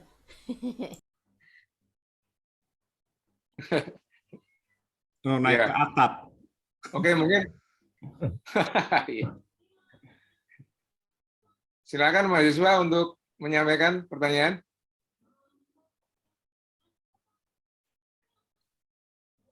Ya, ada Tegar. Oh iya. Silakan Tegar. Baik. Oke, silakan Tegar. Terima kasih Pak Bu. Permisi Pak JW, ini Yo. izin bertanya. Tadi dalam secara seperti skala kampung seperti Kampung Condet tadi, kalau secara bangunan tunggal itu strategi kita untuk menciptakan bangunan arsitektur modern yang punya identitas Asia sendiri gitu. Itu strateginya bagaimana ya Pak? Ya tadi kalau lihat contohnya Maklen Pond, Gereja Posarang misalnya, atau arsitek Rusli waktu bikin kampus Widya Mandala Surabaya tadi. Itu kan memang mulainya dari fungsi, ya gitu. Tapi kan selain fungsi, itu ada hal-hal lain yang perlu diperhatikan secara spiritual. Misalnya soal tadi, mandala. Atapnya itu kan kalau di kampus Widya Mandala itu sebenarnya kapel itu. Dipakai untuk ruang ibadah, yang persis di bawah gambar bintang yang atap itu. Di bawahnya, di puncaknya lagi penangkal petir, ya. Jadi fungsi dan simbol itu memang nyampur jadi satu. Nah, kedua itu dia mendesain meja misalnya, mejanya itu dari kayu-kayu sisa, kursinya dari kayu-kayu sisa, termasuk yang di kantin itu dari besi-besi beton yang nggak kepake ditekuk-tekuk lagi. Kemudian seperti kayak Romo Mangun itu kalau dia bikin bangku di gereja itu sengaja tidak dipelitur, karena mahal pelitur itu. Dibiarkan kasar karena apa? Menurut dia jin, celana, pantat dari umat yang duduk di situ itu akan membuat itu jadi mengkilap. Ya, ada filosofinya gitu ya. Nah kemudian meja yang di Widya Mandala arsitek Rusli itu dia pakai kaca. Artinya apa? Supaya tidak terjadi proses di bawah meja, transparansi, tidak terjadi korupsi. Jadi setiap objek itu ada penjelasan bukan hanya fisik, bukan hanya fungsi, tapi makna. Maksudnya apa? Etikanya apa? Keinginan maknanya apa? Setiap kali bikin bentuk selalu ingat 3 tadi. Strateginya itu. Jadi bukan hanya gambar. Kalau kau bikin kakus, toilet, ya memang harus ada toilet, ukurannya, ergonomi, harus ada alatnya, yes. Tapi kamar mandi seperti apa yang punya makna? Apa itu makna mandi? Itu kan perlu ada pemahaman filosofis tuh. Nah, kalau tidak tahu, karena kita tidak pernah dididik, tidak pernah dibiasakan kan untuk berpikir filosofis. Ya Pak, betul. Harus meaningful gitu ya Pak. Menyadarkan tadi, itu yang namanya local wisdom tadi. Wisdom itu apa? Gitu. Jadi setiap bikin pintu, ya memang pintu. Tapi pintu itu sebetulnya kalau kita tahu filosofinya, kalau di Jawa itu ya itu threshold. Threshold itu lubang yang memisahkan antara dunia profan dan dunia sakral, antara luar dan dalam, antara publik privat. Makanya kalau rumah tradisional kan tok gitu naik gitu kan, terus harus copot sendal kan, nggak boleh nyak-nyakan ke dalam, ada adat istiadat. Belajarnya di mana? Arsitektur vernakular, arsitektur tradisional. Jadi sejarah arsitektur tradisional sebetulnya itu bukan hanya menjelaskan bentuk, tapi menjelaskan makna. Nah, makna itu dipakai oleh mahasiswa nanti di proyek untuk diterjemahkan menjadi sesuatu yang kontemporer. Dan kesadaran pada saat bikin pintu, pada saat bikin tangga, pada saat bikin ruang tamu, bisa bikin ruang tidur, dapur. Tadi, kesadaran filosofi yang membuat Anda sebagai orang Indonesia. Makanya ada Pak Ibu Sahabat Pancawati itu yang ngomong soal pawon, dapur. Penting itu, walaupun bolak-balik ngomong dapur lagi, pawon lagi. Tapi makna api itu apa? Perapian itu. Ya, jadi jawaban saya tadi. Fungsi bentuk kalian sudah tahu. Yang harus dipelajari diisi itu tadi yang tadi soal makna tadi yang di atas. Dan mulailah desain itu dari makna tadi. Secara holistik, secara ketiga. Itu yang oleh Romo Mangun dibilang kebenaran tadi loh. Bentuk itu harus benar. Bukan hanya berfungsi, bukan hanya kuat. Terima kasih Pak JB, sangat jelas sekali. Ya, jadi jangan takut untuk berfilsafat.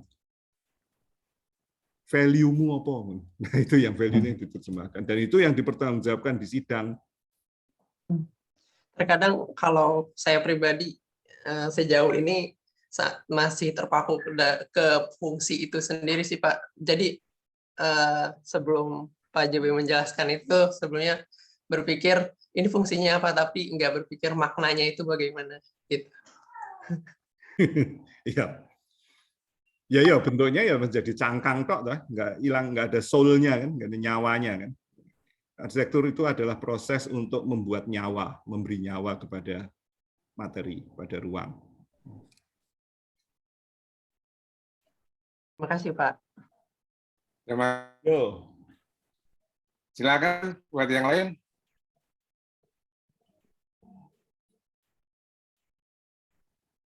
Ayo.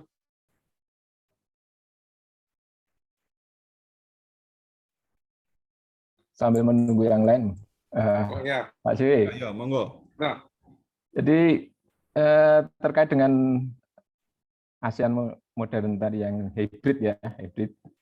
Itu kalau dikaitkan dengan gerakan apa internasional atau ini ya postmodern itu, apakah kemudian itu dianggap tidak ada itu kalau kita? Karena ya Bukan tidak ada, itu yo Charles Jeng mau bikin namanya postmodernisme kan itu idenya Charles Jeng. tentang timeline-nya kan berarti sudah enggak timeline-nya. Lah iya, beda. Iya. Beda. Kita nggak bisa bilang bahwa di Indonesia sekarang masuk zaman postmodernisme. Orang iso, karena itu kan itu kalau Charles Jeng yang ngomong gitu, yang nulis buku itu ya silahkan, karena itu kan pendapat dia, tesisnya dia. Tapi buat kita, timeline kita itu tumpang tindih. Itu vertikal gitu, nggak linear, tapi hybrid kalau menurut saya. Dan itu yang membebaskan kita untuk berkreasi. Kayak karyanya Pak Rusli tadi kan dibangun sekitar tahun 90-an itu, yang Widya Mandala itu. Itu kan tidak, ayo lihat apa Sendang Sono misalnya ya, yang kayak Romo Mangun. Apapun ada tuh itu. Saya pikir dulu keraton juga ya, Mangkunegaran atau keraton Solo. Itu prinsipnya sama kan? Sak karep-karepku toh. Ada yang Karsten bikin yang bangsal apa itu, yang pendopo terus dipelintir itu kan, yang atapnya digeser terus kemudian tiang soko gurunya dipotong. Nah, karena Karsten tadi punya pemikiran modern toh, tidak terikat sama pakem. Dia tetap mengikuti mandalanya tetap, tapi manifestasi strukturnya kayak Mark Lempon tadi, ya sakarepku. Gitu. Jadi tidak bisa kemudian setelah modern postmo itu kan karena tadi overlap tadi kan jadi nggak bisa seperti Nggak itu. nyambung. Nah, ya. Kita nggak bisa menjelaskan arsitektur kita dengan kacamata itu. Ya, ya. Ya.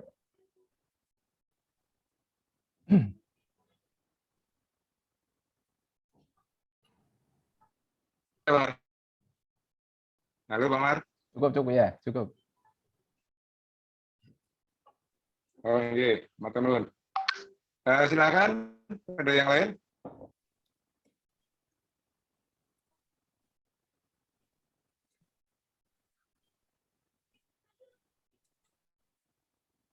Mahasiswa?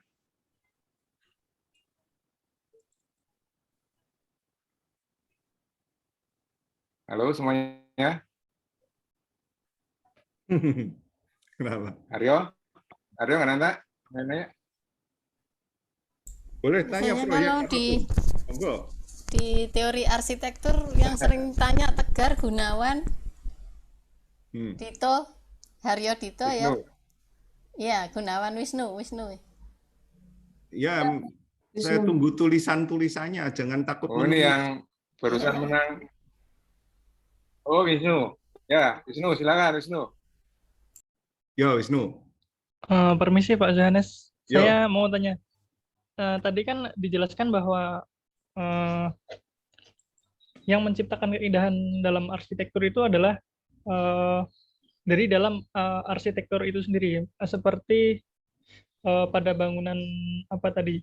Nah, juga disebutkan bahwa keindahan itu bukan juga dari simetri, terus nanti komposisinya dan lain-lain begitu ya Pak?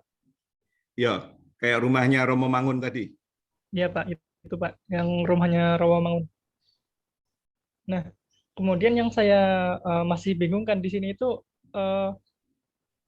yang keindahan dari dalam arsitektur itu sendiri sebenarnya seperti apa Pak? Apa ya? Maksudnya bagian-bagiannya itu apa saja Pak? Detailnya itu apa saja Pak? Teorinya kan sudah dikasih di Dekacing itu ya, misalnya ya, ada simetri, ada aksen, ada komposisi, semua kan itu prinsip dasar yang dipelajari di tingkat 1. Ya, tapi pada akhirnya yang membuat itu sesuatu yang indah itu kan rasa. Kita kan melihat kayak seni ya. Kita bikin bangunan tuh komposisi itu kan bebas ya. Kita boleh pakai batu, plastik apa.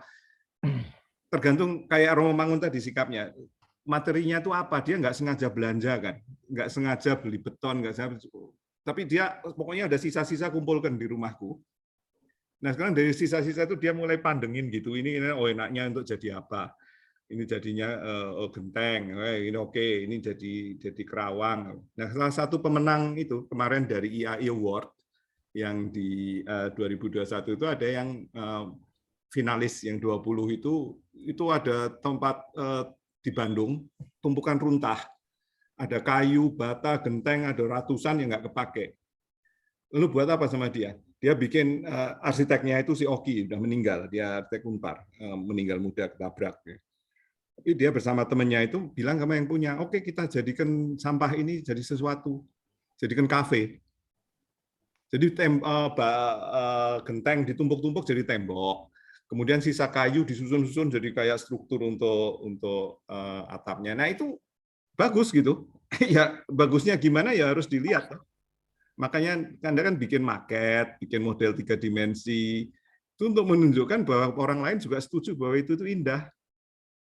Kalau semua orang bilang itu oke, itu bagus ya oke gitu bagus. Kita tahu kan kalau jelek ya jelek. Nah itu nggak ada kriterianya. Jadi jangan takut bereksperimen. Keindahan itu muncul dari dalam, dari kejujuran. Dan tidak sulit untuk membuat arsitektur yang indah.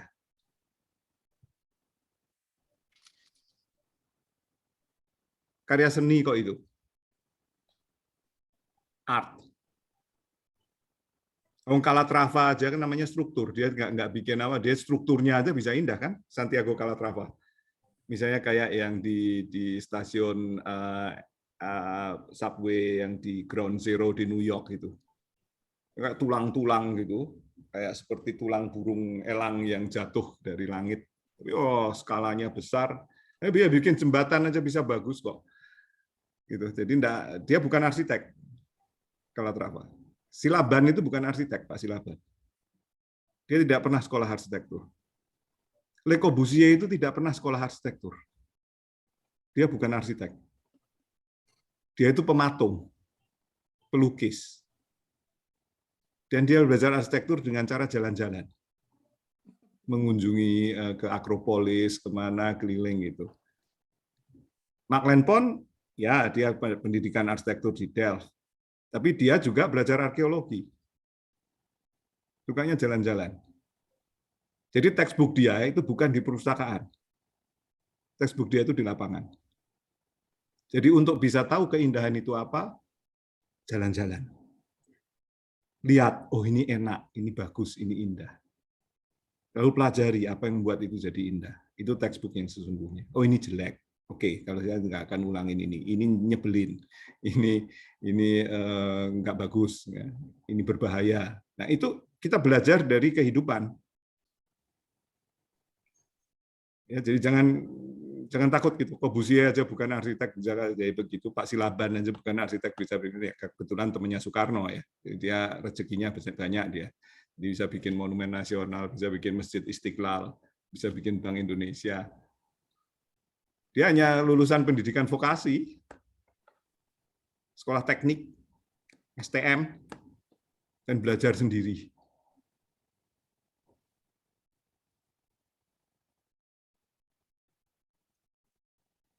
Sudah cukup? Gampang.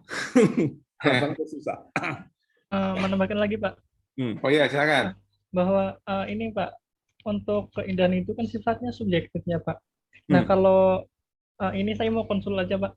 Kalau saya biasanya tuh begini, sesuatu yang menurut saya itu bagus, indah, tapi kan saya takutnya belum tentu orang lain itu bisa menangkap seperti apa yang saya tangkap, apa yang saya pikirkan begitu, Pak.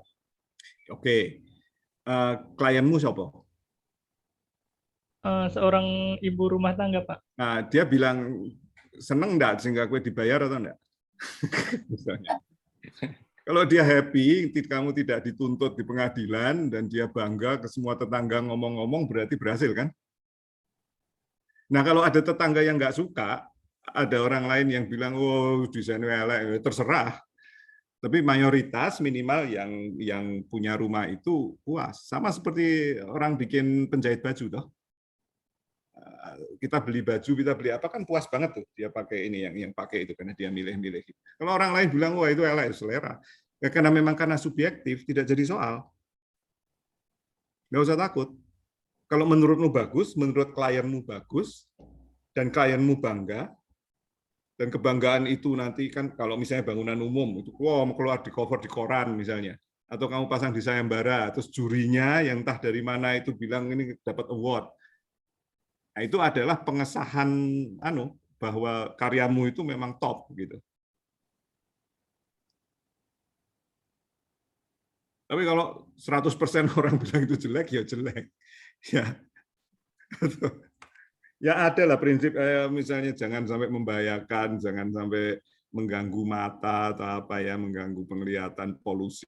Tapi itu ilmu untuk membuat satu bangunan yang bersih, yang aman, yang hemat energi itu udah ada ilmunya. Itu yang kita pelajari. Ilmu komposisi dasar kita tahu semuanya. Tapi jangan takut untuk subjektif. Subjektivitas itu nggak salah kok. Loh, namanya pura-pura di Bali yang dibikin oleh para undagi itu kan nggak ada yang sama. Semuanya sama, semua beda itu. Bukan di copy and paste kan? Semuanya unik.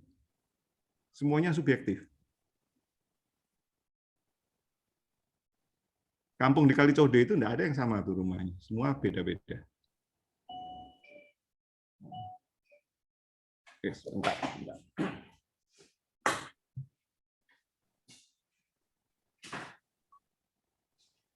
Mengingatkan presensi adik-adik.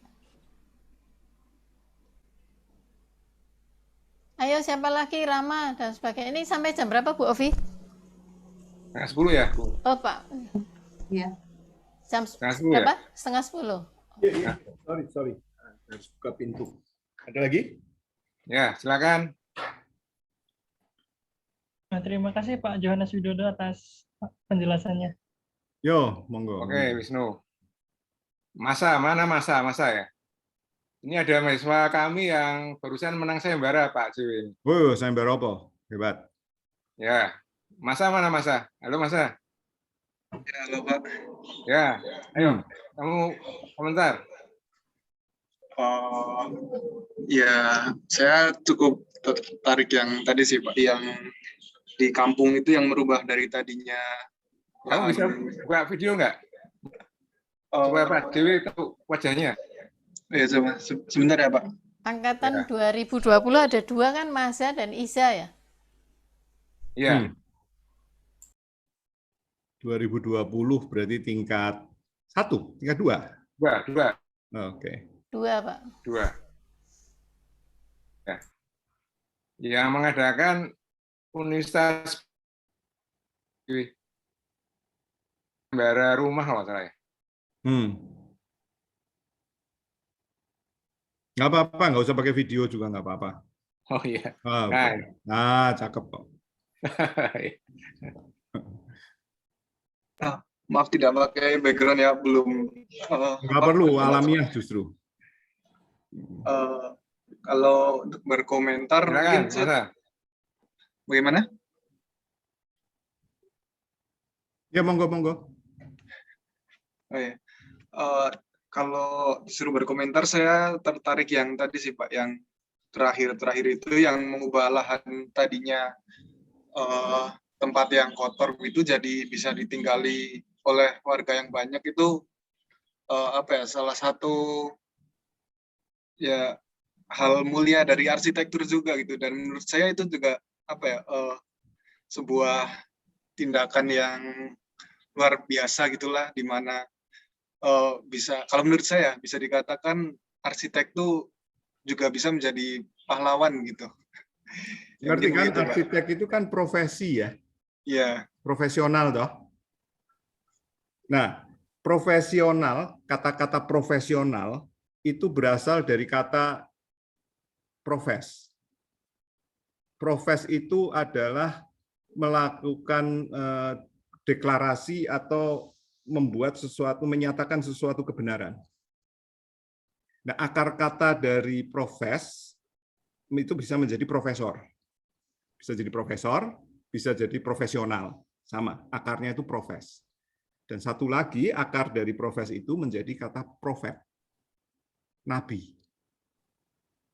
Jadi menjadi seorang profesional, apakah itu arsitek, apakah itu sipil, pokoknya bisa bertindak profesional, atau jadi profesor, pengajar, dia melakukan suatu tugas kenabian, yaitu menyatakan kebenaran. Nah, kalau ternyata karya itu membuat orang menjadi jahat, menjadi korup, menjadi sakit, itu bukan kenabian kan? Bukan sesuatu yang kebenaran. Itu saya pikir arsitek, makanya kalau di Bali itu yang namanya undagi itu, arsitek tradisional dalam arsitektur vernakular, itu biasanya juga disebutnya kayak dukun, sebutnya kayak ustadz, sebagai ahli yang memahami soal bukan hanya lingkungan, tapi juga fisik, tapi juga spiritual. Sehingga kapasitas seorang arsitek yang sesungguhnya itu dia harus punya kapasitas spiritual sebetulnya.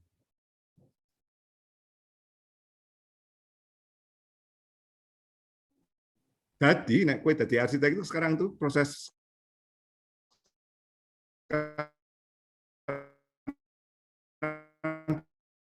tingkat 2 toh. Itu tuh nyantri sebetulnya. Jadi cantrik kowe. Dan yang lain yang punya kebijakan melihat jalan-jalan.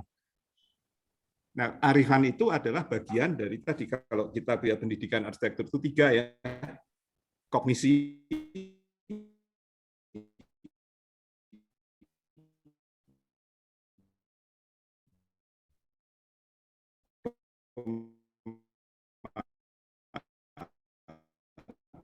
keilmuan, pengetahuan. Kedua, psikomotor ini itu bisa komposisi, tapi yang paling penting itu adalah value. Afeksi itu tadi, spiritual. Jadi afeksi, psikomotorik, kognitif. Jadi jangan takut jadi nabi. Setiap orang itu punya fungsi kenabian, artinya menyatakan kebenaran. Dan arsitek itu hebatnya apa? Karena dia menguasai ilmu bentuk kan. Kita bisa mengubah alam menjadi lingkungan binaan. Nah, makanya tanggung jawabnya juga berat. Itu kalau kita sampai membuat satu bangunan yang katakanlah tidak hemat energi, bangunan yang menyebabkan polusi, bangunan yang shopping mall yang menyebabkan kemacetan, perumahan, kompleks perumahan yang kita desain menyebabkan banjir, kompleks perumahan yang menyebabkan terjadinya konflik sosial, kecemburuan antara kampung sekitarnya dan gated community kami. Itu sesuatu yang tidak benar gitu. Nah, kalau mau benar, ya bagaimana mendesain satu kompleks perumahan yang inklusif. Sehingga orang kampung sekitarnya itu, walaupun ini mewah, itu tidak campur aduk. Nah, banyak contohnya, misalnya kayak di zaman Belanda dulu di Bandung, di Garden City, atau konsep Garden City, itu yang kaya, yang miskin dicampur jadi satu dengan konsep cross subsidi. Yang dilakukan Thomas Carsten di Semarang, itu cross subsidi. Yang kampung Melaten yang di bawah untuk golongan rendah gitu. Di situ ada rumah deret, ada dapur umum, ada WC umum. Tapi ada ruang terbuka di tengah yang bisa dinikmati bersama. Nah, kelilingnya dibungkus oleh kapling-kapling yang lebih besar. Yang bisa crop subsidi orang di dalamnya. Jadi arsitektur bukan hanya membangun fisik tapi membangun sosial. Social engineering. Yang dasarnya tadi tata nilai tadi. Kita tidak sombong, kita tidak hanya ingin membuat bentuk yang hebat, ikonik, yang membuat saya beken, tapi bagaimana kita mensejahterakan rakyat, mensejahterakan banyak orang.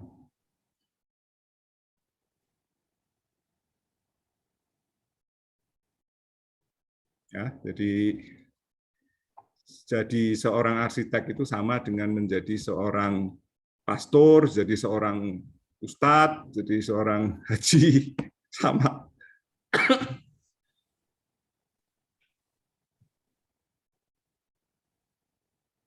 Makanya saya kalau di proyek akhir, biasanya kalau ada sidang akhir itu tidak terlalu pusing lah soal kesalahan ini, itu tangga, apalah, utilitas.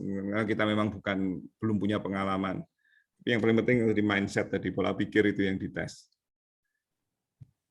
Ada proposal yang saya failkan ini barusan kan mau pada sebelum ada tesis di sini tingkat 5 itu ada mahasiswa harus membuat proses penelitian dulu, pratisisnya itu, skripsinya itu untuk nanti kenapa. Nah, dia itu orang Singapura sebetulnya mahasiswanya, tapi dia proyeknya mau ambil di Laos. Nah, dia bilang di Laos itu ada proyek dari Cina, itu proyek jalan raya dan kereta api. Sedang dibangun oleh pemerintah Cina. One Belt, One Road itulah, kemana-mana dia high speed. Terus di ibu kota di Luang Prabang, itu nanti akan banyak kedatangan turis Cina. Dan itu akan jadi bagian dari Cina, dari secara ekonomi. Sehingga orang Laos miskin, dia bilang. Orang Laos itu nggak berkembang. Jadi kedatangan turis akan membuat mereka makmur, sehingga dia proyek yang dia usulkan itu ada site di depan stasiun kereta api sebagai pusat kebudayaan, di mana kebudayaan Cina akan dipengaruhi yang modern dengan kebudayaan Laos tradisional, lalu terjadilah hybrid di situ. Jadi digambarkan gitu, yang akan terjadi nanti adalah penari-penari Laos, tapi dia narinya kayak orang Cina di atas, yang model K-pop gitu lah, model pop-pop Cina yang terkembang di situ. Itu buat saya itu suatu pola pemikiran yang berbahaya, karena sudah mulai imperialisme, mengimpose, mau memaksa sesuai dengan kemauan dia. Buat dia fun mungkin, anak muda itu nggak punya nilai itu, tapi dia tidak berpikir dari kacamata orang Laos kan. Bagaimana kalau budayanya diobok-obok sama orang luar, apalagi dia bukan dari orang Laosnya sendiri. Tapi kalau orang Laos sendiri yang bilang begitu, kami ingin adopt dari Cina, adopt dari Singapura, adopt dari mana, kemudian memodernisasi bentuk hybrid yang baru, itu hak mereka gitu.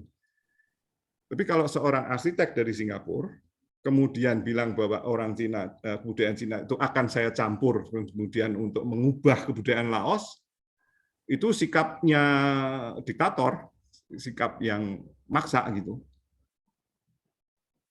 Jadi sebelum terlambat saya kasih F supaya ngulang gitu. Sampai pola pikirnya benar dulu. Proyeknya nggak penting mau proyeknya apa. Jadi saya nggak mau melahirkan monster. Itu aja ya, prinsipnya dalam pendidikan, bukan hanya arsitektur, apapun sebetulnya, keilmuan apapun. Kak JW, Yo, ini bikin saya mikir jadinya.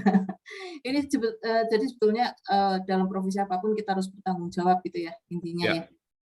Dan ya kemudian dari tadi yang di proyeknya yang Romo Mangun itu, Romo Mangun itu kan proyeknya lama sekali ya.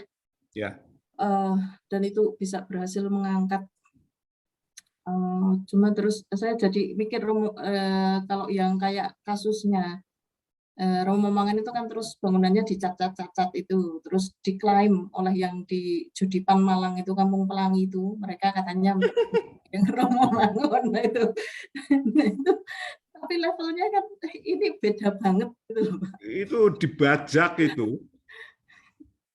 Kayak Kampung Pelangi itu kan sebetulnya superimpos, bukan hanya Kampung Pelangi, ditiru di mana-mana kan, di Malang ada, di mana ada. Tidak alamiah gitu. Ya. Karena tujuannya, motivasinya adalah turisme. Motivasinya adalah, menurut saya itu adalah seperti seorang gadis dari kampung itu dipaksa, didandanin, dikasih gincu untuk jadi WTS. Ya. Kasarnya begitu. Dijual. Ya. Bukan dari kesadaran sendiri. Sementara kalau Kalijodo enggak. Itu tuh untuk membuat jadi seger suasananya.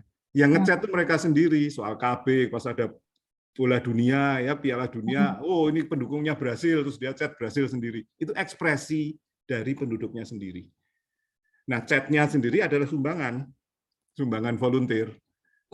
Nah, Romo Mangun itu kalau kan tinggal di situ ya, kalau dia mau minta untuk kasih pembicara di seminar, dia nggak mau dibayar. Saya minta 1 truk pasir. Saya minta cat berapa kaleng, taruh di situ.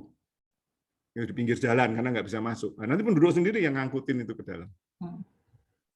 Nah, dia memberikan teladan kan, bahwa mereka harus melakukan itu sendiri. Nah, contoh yang alamiah, warna-warni itu, ya saya Santorini ya. Santorini kan bagus tuh, putih, biru di Greece itu. Itu memang estetiknya begitu. Nah, terus jangan bikin di dekat Pulau Komodo kayak begitu kan. Itu kan. Ya itu kan apa, fenomena akhir-akhir ini yang sangat-sangat superficial dan kalau di Solo saya pikir ada yang contoh bagus, kampung mural itu adalah ide lokal kan. Walaupun ada oposisi juga di dalam kampung itu. Tetapi lama-lama mereka merasa sense of belonging-nya muncul di kampung mural itu. Itu tidak dipaksa dari luar kan. Tapi inisiatif dari Pak siapa itu kan, yang bekas guru atau apa itu, yang kemudian mulai menggambar ini, menggambar itu. Tapi itu terus jadi, dan bukan hanya kampung mural, ada kampung sayur juga kan di Solo. Yang ya, dari pertanian organik. Ada kampung sayur. Kampung sayur kan. Nah ya. Itu Solo itu, makanya saya suka Solo itu karena begitu ya, inisiatif lokalnya banyak. Itu dan imun gitu dah, dari ada yang superimpos dari atas, tapi juga ada dari bawah. Jadi wali kota itu sebenarnya tinggal ngatur lalu lintas saja. Nah, Pak Mayor aja sudah bikin ribut di mana-mana kan. Bola dunia, Mandalika, juga Pak Mayor ikut. 17 Agustan di tengah kali. Ya. Terus okay. Satu lagi Pak Jiwi, kalau tadi kan disebutkan tentang kejujuran ya, di beauty itu dari terus kebenaran, kejujuran. Nah ini saya kok terus kejujuran ini sepertinya beda dengan kejujuran yang katanya diklaim oleh modern arsitektur dengan M besar itu kan. Itu kejujuran material. Oh, okay. Kayak brutalis ya, beton, jadi nggak usah dicat. Struktur diekspos, misalnya kayak utilitas, kayak Pompidou Center. Ya, material. Tapi kebenaran yang dibilang oleh Romo Mangun itu adalah kebenaran spiritual. Gitu. Kalau memang miskin, memang materinya kita nggak mampu untuk beli barang-barang mahal, ya ojo meksa ngono lho. Jadi kalau kita memang pakai recycle, jangan malu kita pakai barang recycle. Gitu. Karena dari barang recycle itu bisa muncul keindahan, dan itu lebih keindahan yang benar, gitu, bukan keindahan yang dibikin-bikin pakai golden section, pakai proporsi, pakai ini sengaja pakai beton, ini sengaja pakai apa. Nah, itu kan harus diragati toh. Nah, padahal ragat itu, duit itu mungkin lebih baik untuk pendidikan, untuk kesehatan. Sementara untuk rumah minimalis aja. Nah, kata minimalis lagi ya, itu bisa dua arti. Minimalis secara bentuk, ya, estetik, warnanya putih semua, persegi, kan ada arsitektur minimalis. Atau minimalis dalam arti ngirit, dalam arti tidak boros. Yang istilah saya, tidak mubazir. Saya ingat dulu Pak Sandi selalu ngomong ke saya, Pak Sandi Siregar almarhum, arsitektur Islami itu apa? Arsitektur Islami itu bukan ngiblat, bukan ada gambar, ada warna hijau, tulisan Arab, pakai dom, bukan itu. Arsitektur Islami itu cuma dua prinsipnya. Satu, tidak mubazir. Kedua, bersih. Ya, dasarnya kan itu kan. Kenapa ada wudhu? Kenapa ada ini? Tidak mubazir apa? Ya ukurannya, ingat ukuran sajadah. Cukup itu untuk sembahyang, cukup juga yang lahat juga segitu misalnya. 90 cm kali 1,80 meter, seukuran tatami lah kalau di Jepang. Nah, kalau lebih dari itu artinya apa? Kita mengambil hak yang berlebihan dari alam dan juga hak ruang orang lain. Bersih itu juga bisa ditafsirkan sebagai hemat energi, ya, tidak menyebabkan penyakit. Yo bisa keluar tuh filosofinya panjang. Apakah itu Islami? Ya ora, universal. Namanya arsitektur Kristen ya begitu, arsitektur Taois, arsitektur Buddha ya begitu kalau kita ngomong itu, karena harus dipisahkan antara agama dan religiosity. Ya, religiosity sama religion itu nggak sama. Romo Mangun juga bolak-balik ngomong itu. Nah, itu yang tadi ya, kembali lagi pada soal filosofi beauty tadi dan truth tadi. Nah, kalau mahasiswa bisa menerjemahkan, bikin kompleks perumahan arsitektur Islami, apa yang syariah, pariwisata halal, itu tuh fisik itu legalistiknya yang dilihat, bukan dari sisi ekspresi. Ekspresinya bentuknya bisa apa saja, asal bisa menjelaskan tentang secara jelas konsep dari tidak mubazir dan bersih. Dan boleh itu diklaim bahwa ini adalah arsitektur Islam. Nah, selama itu masih mubazir, selama itu ada unsur yang tidak bersih, ya jangan berani-berani ngeklaim gitu. Oke, makasih Pak Dewi.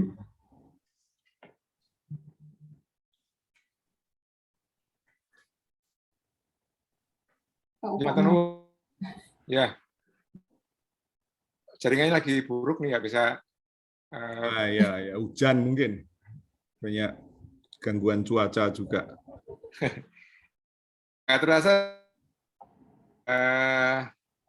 waktu juga yang membatasi.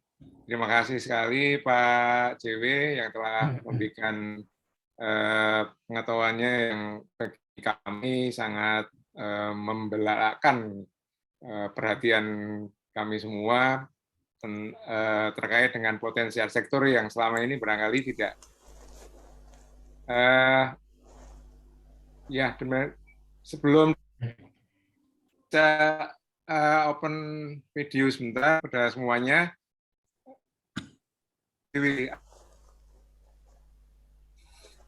diunggah nanti selesai kuliah nih. Jadi materinya sudah saya kirim kemarin ya, yang PDF-nya. Ya, sudah. Terima kasih Pak. Ini banyak link-linknya itu, diklik aja linknya itu. Ya, silakan pada semua mahasiswa untuk buka videonya dan ketua untuk mengcapture ya. Mohon bantuan para ketua kelas. Ini absensi ya.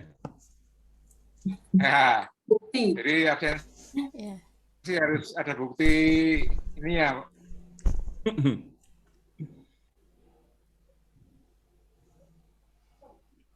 Sebetulnya salah ya kata absensi itu, presensi. Presensi. Ya. Absensi. Absen ya memang bolong, Presensi. di sini nggak ada. Salah Sing kaprah, absen, Pak. sing absen ngacung ya ora ono sing ngacung.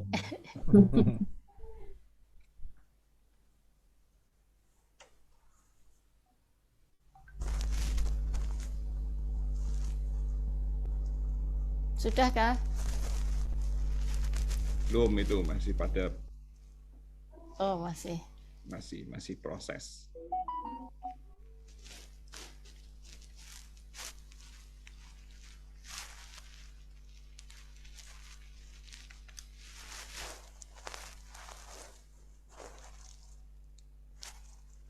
Ya, baik.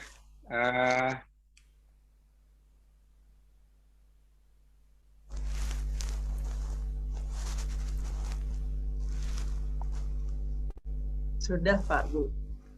Terima kasih, Terima Tegar. kasih Tegar. Oke. Makasih, Pak Sehat-sehat Jowi. selalu. Yo. Sehat selalu. Terima kasih, Pak Ya, Jowi. terima kasih semua. Terima kasih Pak Joy. Terima kasih, Pak, Bu. Bapak Ibu Terima kasih, semua, Pak Jowi. Terima Mas kasih, Tomo, Mbak adik-adik. Terima kasih.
Kamu Iya, Bapak. Tadi saya sinyalnya nggak bagus ini. Terlempar terus saya. Mungkin